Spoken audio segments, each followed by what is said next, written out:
Hey guys, my name is Anthony and welcome to the news of Oceania Football. Today with me, I've got such a very special guest. Would you love to introduce yourself, please? Thanks for that, brother. So my name is Rohit Kumar. So I'm the founder and owner of Sandybay Media. So we're a media organization here in Australia that covers female football predominantly, but we're also covering it across the world with different projects that we've got going on. Thanks for having us on, Anthony. Thank you. No, thank you for coming on. Thank you.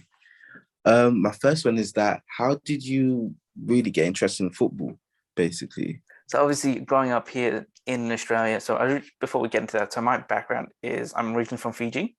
So I lived there Okay. for about 7 years, grew up in Suva before migrating over to Australia, lived in Adelaide for 5 years and been in here in Melbourne for the last 12 or so years. Gets murky after a while, but yeah, so been here for a while. So obviously growing up in a new country, football is the world game, you play it. Here in Australia, it's either AFL or soccer, or you either play both. But so I just grew up playing it ever since I was young. Okay. And how did this basically project come about? What made you take interest into the women's game, basically? So obviously, my background is in women's football, so I've been coaching it for the last about 67 years. I coached all the way from community girls, junior girls to the NPL over here, the national level. So just one below the W League. So I've been involved in the senior space and a lot of there. So that's where my background is in. And the reason I sort of started this was because I was at uni and I was studying marketing and advertising. And I was also working at the same time. And I wanted to do some freelance work just to build my skills up. And it was always going to be difficult to go and do some intern or work somewhere because it was hectic. So I started my own little business and we were just doing, the goal was just to do some content creation, just to, local clubs and sports clubs. I was like, oh, look, looking at what I'm doing and what I want to do, this is something that clubs could use. And that's how initially it kicked off. Okay, wow. Wow. And how can I say this? How is it like talking to different people? How do you find it talking to so many different people? How do you find it? It's after a while you get used to it, but it's always really exciting to meet new people. Just even talking to you now, it's quite exciting, especially because so obviously in Melbourne, we've been in lockdown for 200 plus days, so we're not really going anywhere. So to have the ability to talk to people about football all across the world is amazing. First when I started it, we were talking just in Melbourne and then went outside of Melbourne. And now we're getting all these people from Europe and from the US. It's amazing. Oh, wow. Yeah. And how do you even find, do you have to wake up different times when you're interviewing these people, especially outside of your own region? You get used to the time zones, I'll show you. So this is generally how I keep track of time. Oh my God. Because when we've got guests all over, that's why when I was talking to you, I was like, I know exactly, just let me know what time, because we've tracked me multiple times. That's the only way I'm able to do it. But after a while, you don't really get used to it because I might have a guest at 11 p.m. Australian time and they're in the US. And then next day I might have a guest at 9 a.m. So it's just you just go with it. I never used to do the schedule, all of that stuff. It used to be okay, cool, we do this time when I have free time. Okay, do this. It's just basically random, okay, yeah, I can do that. Yeah, okay. It's basically, you have to fit everything in, there's so much. Because when you've got multiple guests across different days and different times, and because we are dealing with a lot of professional athletes and they might have their schedules their schedules are always changing and chopping depending on the games. So that sort of means we're changing our schedules.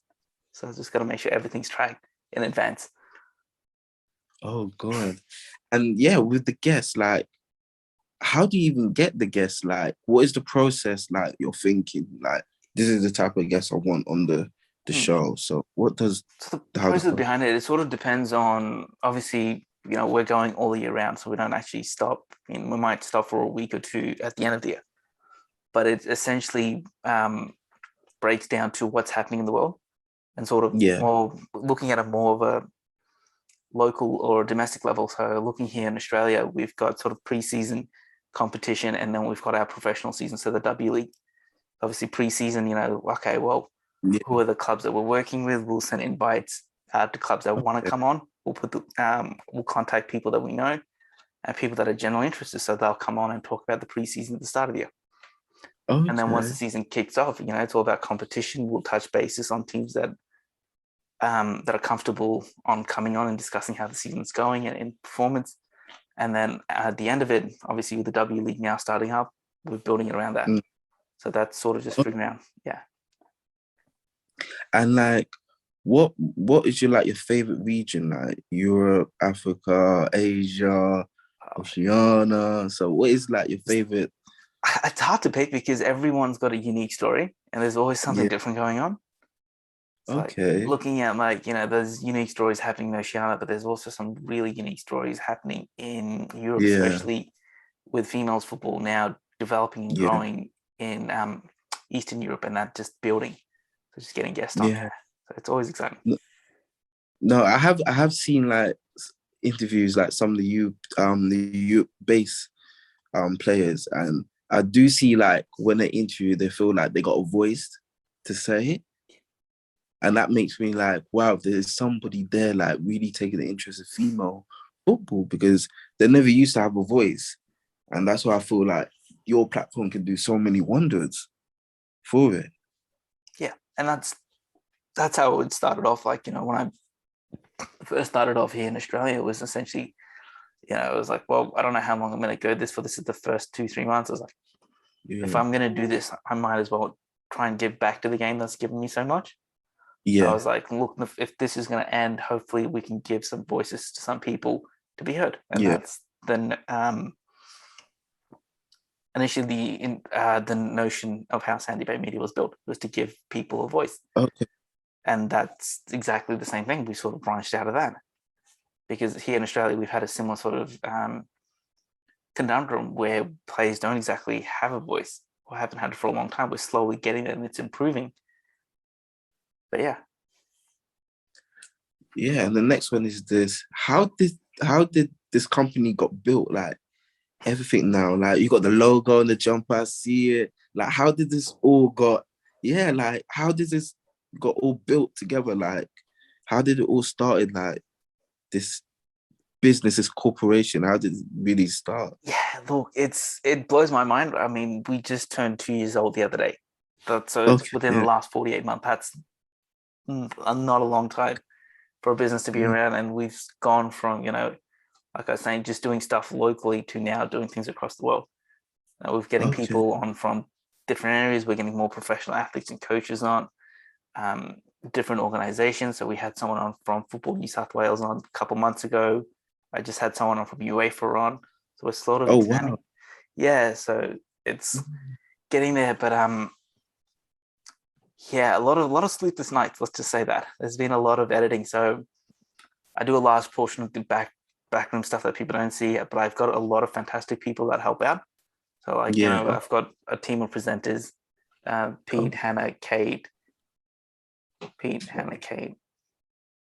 Yeah, so they help out. They've been a fantastic bunch. Then we've also got I've got people behind the scenes that will advise me, give me some advice on what's going on. So because it's not just sort of the editing and the what you see on the front. There's a lot of business side of things go to get it up to where we are and how quickly we've built. So a lot of things that people don't see. Because I thought it was just you personally by yourself, just doing basically everything. That's what I thought. Yeah, it's what it seemed like. But I do get a lot of help, which is fantastic. But it is a lot of sleepless nights. I think in that first 12 months when I was doing it a lot. I think I think at one point we were having at least 4 or 5 guests on per night. Whoa! Rapidly building, and 4 or 5 days a week. We had so much content coming out. It was between 10 to 20 videos a week, because we had so much interest from clubs wanting to be on, wanting to be Oh, wow. involved. And yeah, that was sort of our growth. Oh, wow. Damn. And like, how did you balance it out, like, to know what videos to come out? Yeah, Basically, how so did you start? the way I went about it was essentially based on geography. So, we Yeah. look at Australia, we had Queensland, New South Wales, Canberra, Victoria, South Australia, and WA. So it was essentially spreading the content out based on location. And then it became on whether it was sort of community or like semi-pro or whether it was like professional football. That's how we sort of divvied it up. And how did you structure, like, now outside of Australia, like Europe based, Asia based, or how did you structure that as well? Yeah, well, we're still working on that. Like, I'm not going to say that's fully. I haven't fully worked out how I want to do that, because end of the day, I still want to incorporate what we've built here in Australia. Yeah, oh yeah, true. Without going, hey, we're just going to go do the international stuff. But at the same time, I still want to do the international stuff. So it's about integrating those and how we go about it. I think we're slowly getting there. There'll be a bit of a plan on how we release our content, but it'll be integrating both our our international content, but also our community stuff that we do here in Australia. Yeah, and like, how do you like advise somebody like for myself or other people who's doing these kind of like football stuff, like how to balance it out, like structure their interviews or plan. Like, I've gotten to a stage now where I can, I've got a guest on, I can do a bit of research. I know what I'm going to ask him, because I've done, like I was saying before, because I've had, at our peak, we were having 20 guests. So we're having 4 to 5 guests a day.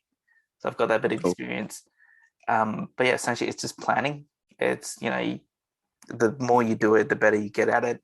Scheduling your release schedule, scheduling your filming schedule, and just being on top of that. And then just sticking to it. That's the hardest part. Yeah. Oh God, like. And do you think that your company, you want to expand it more, like not just in Australia, but yes, obviously other countries as well? I think we're already starting that. I think we're at the early steps of that. There's a lot of things we need to get right before we can say yes completely. But the intention is there. I've said this to quite a few people. The next 6 months is just about growing our brand internationally. Yeah, that's what we're focusing on. We're not worrying too much about the commercial side of things and what's going on there. We've got a good domestic footing with our viewers and the clubs that we're working with, both at the community and the professional level. So that's very good. But it's just about trying to grow that international brand, because we'll have the Women's World Cup here, and we want to be part of that. Okay, yeah. How many basically clubs you're partnering with? Basically, club. It's last year. I think we had about 50 in Australia, about 40 to 50 in Australia. Right about now, that's sort of we have to look at it next year, because that's why I wasn't sleeping. We had too many clubs and we had everyone on. We have to look at that and how we go about that next year. It's going to be interesting. Okay, wow. Because essentially, like I was saying, we need to look at how we can integrate our international and our local content without having to, without one dominating the other, but giving both sides the respect and the time, enough airtime equally.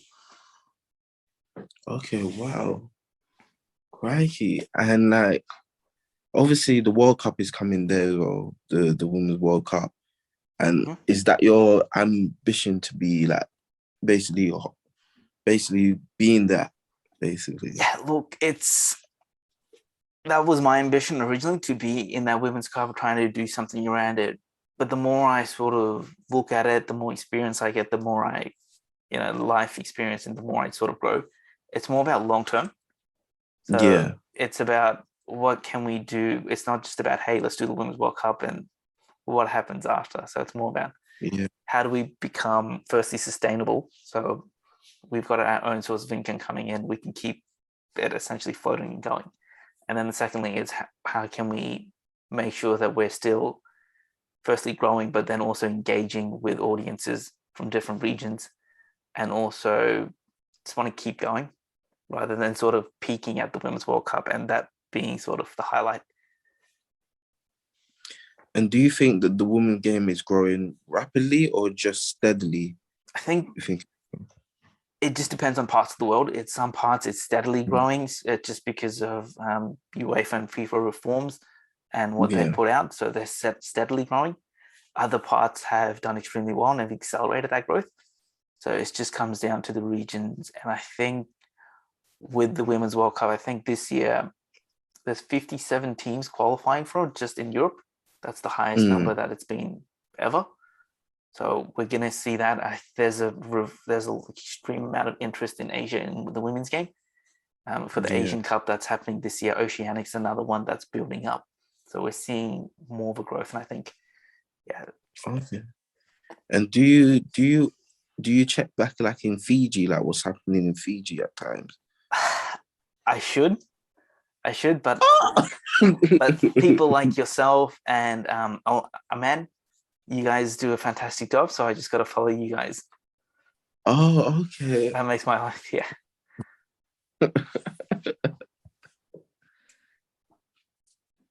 And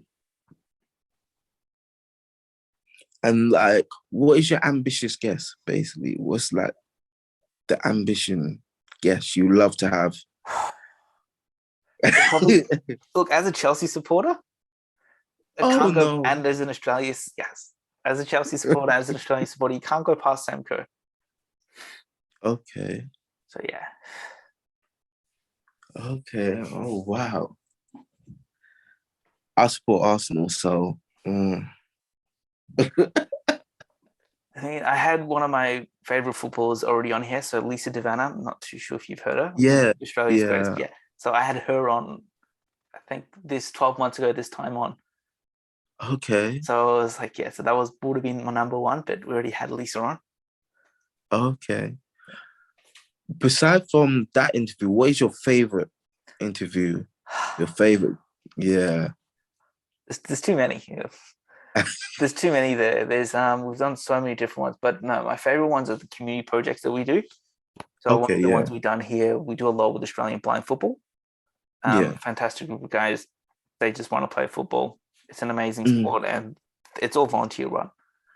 Yeah. So Australian blind football, we do a lot of them. Another one was we had, I think it was 6 different refugees, 6 Afghanistan girls who were refugees here in Australia, and they were playing football at the NPL level, so one level below the W League here, at a under 17s cups, and we had them on. So projects like that highlight community project. Oh, and the other one was kids with special needs. So it was a group of parents that run a program that has kids that have different special needs, and they just give them an opportunity to play football. So we get to do a lot of big name guests, but my favorite ones are the community projects where people are just giving back, and we're not in a position to financially support them, but we can give them airtime and we can help them promote it. Yeah. Wow, wow. You're doing a lot in basically in the women's game. Like, you're doing a lot, and I do see it, like, because I think without that post, without Fiji overseas, I don't think we would be in contact, basically. Nah, that's how it goes. Yeah, it's crazy.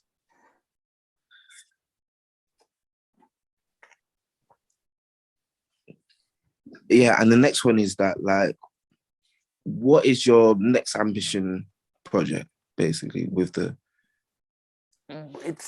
We sort of started off on a project basis, but now they're just sort of continuous and they're ongoing. I think more we found our footing. So originally they used to be short-term projects based on, hey, what are we doing?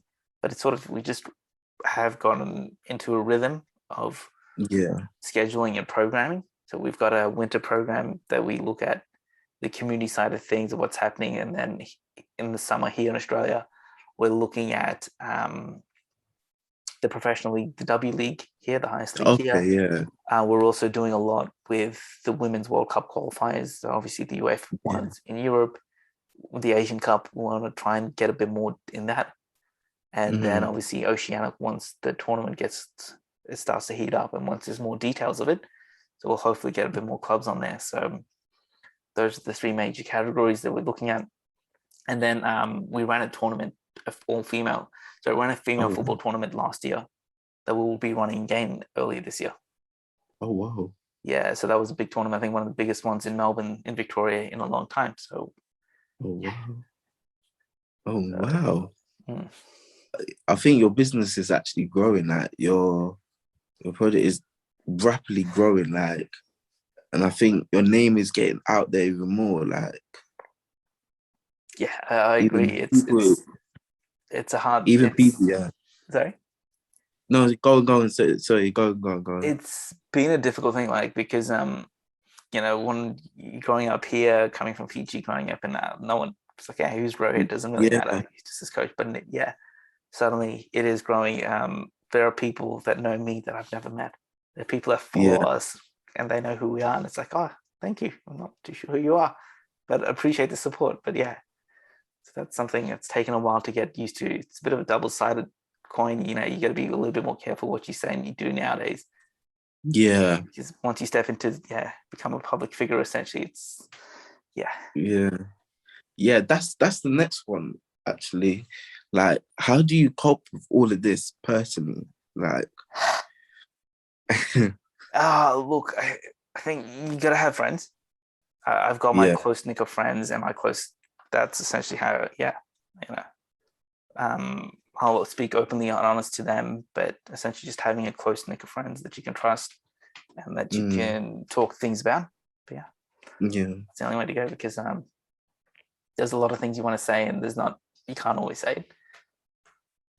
Is it like in the limelight, can you like be yourself, or you have to be like a different person now that you're a public figure now? Like It's not about, it's more about just being selective on what you do discuss and how you say it and what you do say, rather than having to be fake. Like, I'm still the same person. It's just there's certain sensitive issues and topics that go on. It's just like you generally can't get involved in that, or you gotta be very sensitive on which side you take or what you say. So generally, I think that's the next one. Like when you study on the guest, like you research by the guest, and I say, like, obviously you don't have guests like that, but if they got like I say, like a difficult background, would you bring it up, or you just leave it out? It just honestly depends on the topic we're discussing. So if we're talking about, the match on the weekend, their background has no relevance to that conversation. But if we are talking about that theme and that topic, but obviously, we'll prep them beforehand. We'll make sure that they are aware that's the topic we're going to discuss and that they're comfortable discussing it. So rather than just bringing them on, we would have that question prior to it and just engage with them, saying, hey, look, this is the topic we want to interview you on. This is what we want to talk about. Are you interested in coming on? And then are you comfortable? So it's just going through that process. It's all communication. And have you ever had like the shortest interview with a guest? Have you had the shortest? Yes. For that was a long time ago. But I think nowadays a lot of people are aware of us. When they do come on, they do see the content and they're more comfortable. Either they're comfortable coming on or they're not comfortable coming on, and that's okay. Not everyone is comfortable talking in front of the camera. It's not the end of the world. Yeah, that's true. And like, I know you want to fully build your brand in Australia, but what made you draw to Europe? The way for you wanna? It's the world game. End of the day, football. It's the world game, and the reason we actually started doing more stuff abroad is because the entire east coast of Australia went in lockdown at the same time. So Queensland, New South Wales, Canberra, and Victoria. So that's more than half the state, half the country was in lockdown. So obviously, when we were in lockdown, one of the biggest things, it's people generally don't want to engage in football because, they can't go do what they love. So to them, they just need a break and they just need a rest. And that's perfect. I was the Yeah. same. I took maybe a week or two off once we went into lockdown. It's like, I feel like crap. I don't want to do anything right now. I just need to rest mentally. So that was Yeah. fine. But eventually we got back into it and we went, okay, what's one of the things that I really want to do and what is still functioning? I was like, I really want to Yeah. go into Europe and do stuff there. Yeah. So that's fine. Yeah. So end of the day, it's a world game. And the more I started doing Europe, the more you get a taste of it. And that's like, yes, I want to do more of this because there is another ball of football going there. It's amazing. So,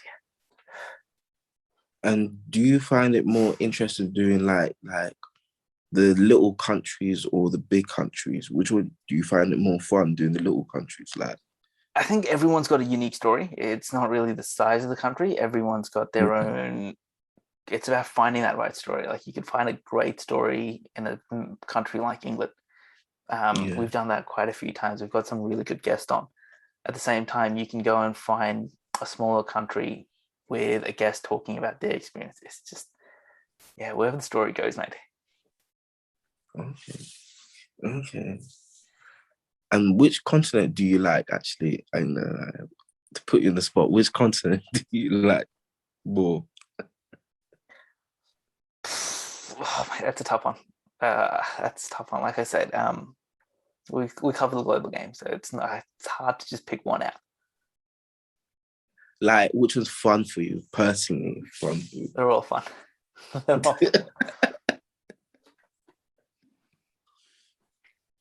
What is your ambition? Your personal ambition, basically, just really.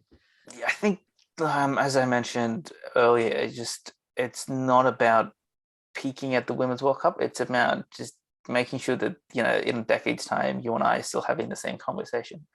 That Yeah. we are still going. That it's about making sure that it is firstly sustainable, and then two, that we are growing and that we're able to do it properly. I think in the first 12 months, I just sort of grew quite rapidly and maybe didn't do things right. And now it's about making sure that we go through the processes and then we are around in 12 months' time, because football is such a small game. Like, people think, it's a world, because it is the world game. People think, you can get away with this Yeah. and that, but it's so intertwined. It is all connected. So it's just about getting everything lined. And like, as you say, like the first 12 months, how did you feel mentally? Like it just grew so fast, rapidly. Like mentally, how did it feel? And it just Yeah, so grew. that Like, first 12 months was a wild ride. Like it blew my mind. I mean, at our peak, we were getting between 50 to 60,000 views a month. We were that. okay. And there wasn't just in Melbourne, that was all across Australia. We were getting viewed by people at Football Australia, Football Victoria. We were getting some really big name guests. So for me at that stage, I think, what was I, 25 at that stage, and suddenly we've sort of blown up quite long, and we are getting requests and things like that. So Mm. yeah, it was a bit mind blowing. But once we sort of, after that first 12 months, it was about, okay, how can we keep going? Because there was a bit of a downward spiral where we weren't getting those massive numbers. We'd done everything we could and we're just seeing how can we keep going. Yeah. Wow. Wow. And like, how do you judge like on the guests? Like, which guests to bring on? Like, you got the semi and you got the professional. So how do you balance it? Like, Yeah, it just comes down to, obviously, the theme of the week or what's going in the world event, yeah, or based on the priority of, hey, is the league functioning? Is the team operating? Some community clubs will sort of run operations down over the summer. yeah, Sometimes, yeah, it's sort of just finding a fine balance of what we want to cover and what we want to put out. So we're not speaking about competitions 365 days a week, so 360 days a year. So it's just essentially going, well, what do I want to talk about this week? What do I want to talk about that week? Obviously, yeah, it's sort of trying to navigate it and go, okay, or what's going to make a good story? yeah. That's true. Because And do you like? Oh, sorry. Carry on. Sorry. Carry on. so one of the things I learned in that first 12 months is having too many guests on in the same week. So having 5, 10 guests, and then in a month's time, not having the same number. Yeah. sort of going, okay, well, maybe I can save some stories for a little bit later. Maybe I can have this community piece later on, or I can have this professional piece later on, and that will be complementing each other. So planning, my friend. So like, do the guests like contact you, or you contact the guests, or do you have some guests contacting you? Yeah, it's a bit of I'll reach out to guests that that I know or will have connections with, or go through an intermediary, but it's essentially it's a bit of both on sites, or we'll get recommendations quite heavily. We'll say, hey, you should, we've got this player at our club, maybe you should want to talk to them. Or hey, we're doing this and that, or we'll look at a world event or a event going in the community, and might go, that's an interesting story we want to cover. So it's not 100% this or that. It's a bit of this part, that part, and it's just changing it depending on what the story is. Yeah, and like people who's doing this might not have like the contacts doing this, and they might feel you're lucky because you got the contacts of doing this. So when I started this, I had no contacts. It's been a lot of work. When I first started, I sent well over 100 emails to clubs asking them to come on. I'm saying, hey, this is what I'm doing. When I first expanded outside of Victoria, so obviously in Melbourne, I contacted every club in every NPLW club, so the second division below the W League, every club in Queensland, New South Wales, Canberra, Tasmania, South Australia, and WA. So that's 6 with that's between 60 to 100 clubs that I contacted. And I had maybe 5 get back to me. So that's putting those hard works in. Like even in England, I contacted all the clubs in the 3rd division. I believe it was the 3rd or 4th division. I contacted well over 50 plus clubs, between 50 to 100 clubs I contacted. And then, so it's not always, you don't always get a response. Yeah. It's a numbers game. So yeah, but it's and that's where that first 12 months was. A lot of it was reaching out to clubs, was reaching out to contacts and going and building that rapport with the clubs and with the people. Yeah. So, yeah. And what would you advise a person who start doing this, doing basically about football and stuff like that? What would you advise that person? Like, you gotta really ask, do you really want to do it? Because it's a lot of work. That's the hard question. Yeah, because I've been at times like, do I really want to do this? Because there's times when you are putting a lot of work in and you're not gonna get the rewards. I'm fortunate I have one sponsor, but at the same time I still have a job. I still have multiple jobs that I work. So it's not full time. And for me, I could be coaching and I could still be involved in football. I could be doing a lot of different things, but it's sort of like, do you really want to do it? Because as you know, it is a lot of time commitment, a lot of editing. A lot of my time is put into editing, a lot of guests, a lot of admin work. And that's the thing a lot of people don't always say is, do you really want to do this? Yeah, that's true. Yeah, that's true. And like if people like discourage you, sometimes have people like discourage you all the time, like all the time. I had some of my closest friends discourage me all the time. Wow. It happens. Oh, crikey. I think it happened the first time. I'm like, hey, I want to go do stuff outside of Victoria. And a lot of people are like, just stay in Melbourne, don't worry about it. Like, well, Melbourne, you're not going to get into that. New South Wales, it's too difficult. It's not going to be easy to get in there. You should just focus on here. So a lot of those things, so you get it all the time. Like, I think I said I wanted to do stuff overseas, and a lot of people like, that's not going to work. So yeah. Oh, wow. Do you think that's just the nature of what we're doing, basically? Sorry, it's a tough one. I think a lot of it's a tough one.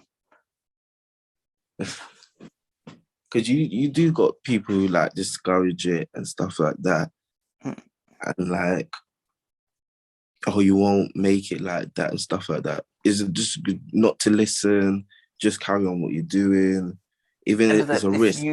That's what I was saying before. Like, do you really want to do it? And if it's something you really want to do, that kind of thing is just background noise. Yeah. Because if it is something you want to do, the rest is just like, well, okay, that's not going to fade you. And that's something that took me a while to learn. I learned it's like, well, yeah, this is what I really want to do. I'll put the work in. Like, I've seen the success. I know it can happen. And it's just focusing on doing the work. Essentially, it's putting the work in, it's putting the hours. I send a lot of emails, do a lot of follow-ups. I do a lot of editing. A lot of that, yeah. And then I still have a day job, so yeah. Yeah. Like, roughly, how many sleeps? Like, how much hours of sleep do you get? Basically, it can vary. Sometimes I'd be getting, a good 8-9 hours. That's on the good side. And other times I might be getting 5 or 6 or 4, just depending on it. And sometimes I'll be sleeping maybe, when we do a lot of our international stuff, I'll be up till maybe 2 in and we'll still be wrapping up filming then, and then I might be doing editing because getting content out that's UK related, sorry, Europe related, different time zones. So it's working around that. And then you just got to get used to the sleep cycle and just essentially, that's what I'm saying. Once you've got your scheduling, you'll know when you've got a heavy block coming up and you've got to stay awake. And other times I'm like, okay, it's a bit of a lighter load. And sometimes I'll base my content around that. If we've had a number of heavy weeks in Europe or in the US, we might say, okay, this week we'll just sort of do stuff in Australia for a bit and then recharge. Okay. Do you do like a lot of pop-ups, like you go into centers, like basically advertising? So do you do like a lot of advertising, like for your brand? Do you do like a lot of advertising for your a lot brand? of promotion stuff. It's all on social media, because essentially that's all we can do because of these lockdowns. Oh yeah. But so essentially, one thing I try to is just pride ourselves on our content. So the more content we create, the better content we create, and naturally that gets the word out there. People start sharing it, and that's how we build it. Do you think when lockdown is basically finished, do you want to do it like in the studio, something like different, like to really? That's down the road. I mean, looking at studios and things like that, that's a lot of.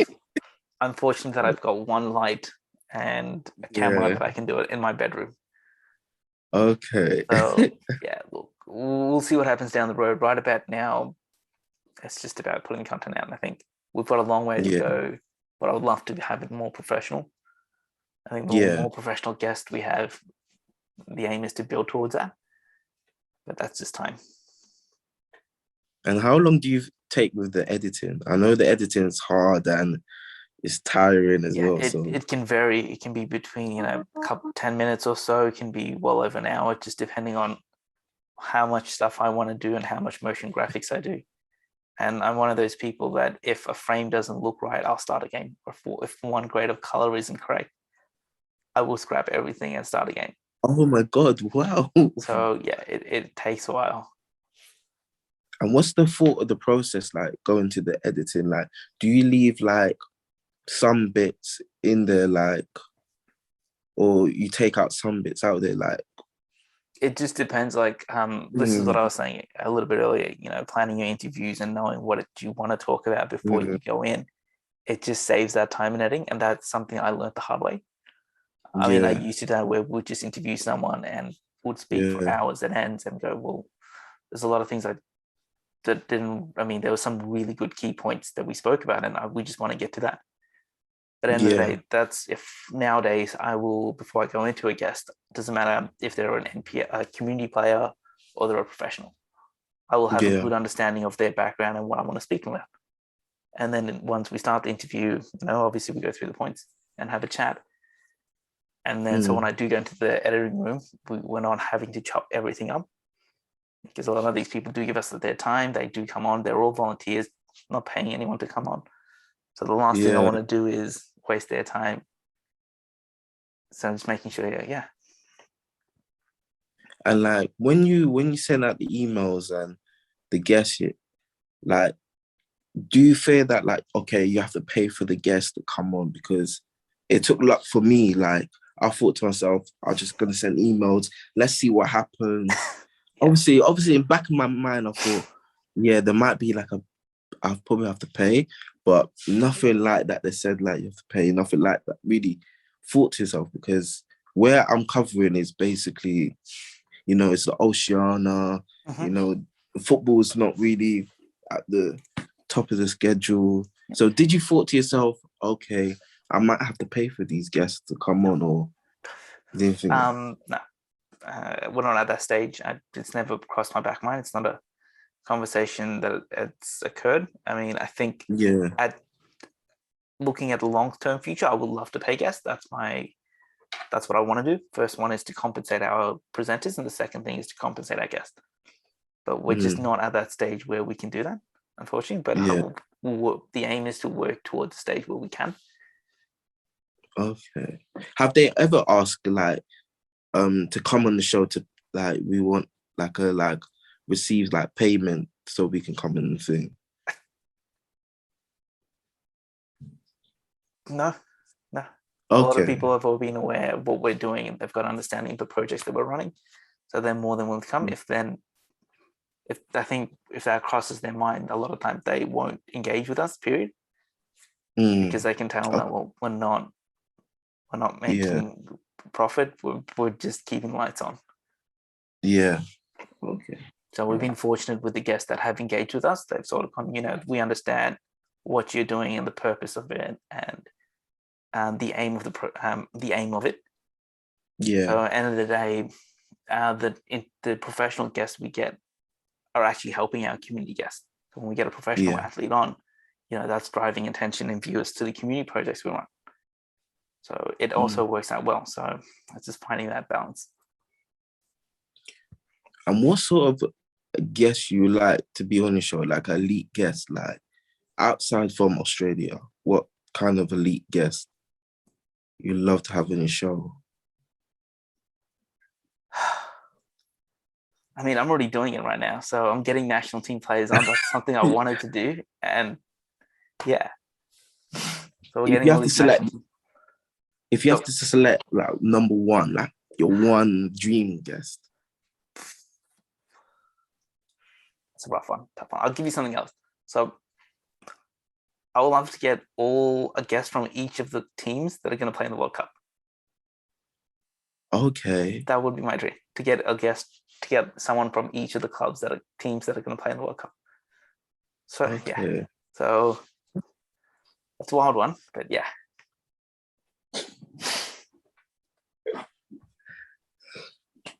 Okay, I think we should wrap this up, basically. I think we overstepped it. No, but the thing what you're doing is so good, like just giving the women's game, a voice, showing people what it's about. And that's one good thing about it. Like, you're just showing, the women have a voice in this. Correct. And that's what it's all about. It's about them, and trying to give them a place where they can talk and they can be centered from. We're just a platform. I mean, I would love not to be on camera. Like that's my goal. Just to let them speak. But we're slowly getting there. No, I think you're fine doing it on camera. I think you're perfect being on camera, even because I just love watching your interview. It's just natural, it's just pure. Yeah, it's just normal, just a normal, pure interview. And it's also good to see like the women have a voice and just really just explaining everything about what they love about the football. It's the world game, and we all love it for the same reason. There's no difference between why a man and woman plays football. It's all the same. Yeah. No, but thank you so much for coming on. Thank you, like, just even having you on there, like, because I do see your business growing. Even women footballers, they're sharing it. I'm seeing it as well. So it's growing really fast. Thanks, I'm just intrigued. What guests is coming, what guests are coming on the show. That's why I'm so intrigued. Because the Trina Davis one, that kind of surprised me. That hit me. That one hit me. Like, okay, wow, you got her on it. But plus also other guests as well. Like, you just think like, wow, like they're playing in Europe and you're able to get them. So it's still early days, mate. There's still more to come. There's still more. There's still more. Oh, look. Oh yeah. I'll let you wrap it up. No. If you want to say anything, yeah, I don't mind. Say honestly. I gotta figure like you're interviewing me, man. I forgot that. No, honestly, ask. You can ask away. Honestly, all good. Well, look. Thanks for having us on. I appreciate you reaching out and inviting us. You know, I love what I do, and the more we can just get the word out there, you know, it's the same thing that I believe in. The philosophy I have is, you know, if it's one person that gets to see our story that they're not aware of, that's a difference. And that's something I've learned the hard way. Where, you know, when we're getting 2,000-3,000 views a video, now I'm just happy if we get 100 views and people, even if one person takes something away from it. Yeah, no, but thank you so much for coming on. Like, I learned like a lot actually, just to learn a lot, because I'm doing this and this is still such a young, still I need to scratch the surface with this project, what I'm doing, but just learning from you, it's definitely pumped me up to keep going, basically. Thanks, I appreciate it. Like I said, we're more than happy to help. You know, it's not trade secrets that we have, and if you're passionate about it and you do believe in what you're doing, go for it. Yeah. There's a lot, because at the end of the day, it need more people like yourselves and us. There's a lot of stories to be told, and people do want to get their voices heard. It's just Nice. No, but thank you so much, and definitely good luck with the company. I hope it does grow. I'm gonna see a lot of it. I'm definitely watching the interviews, seeing what guests is gonna be coming on, you know. And this thing is growing. It's growing rapidly, you know. And hopefully we do talk. I hope we do keep contact. Contact. And I want to see. Also, I want to see in the World Cup. If you're covering the World Cup, I want to see it as well.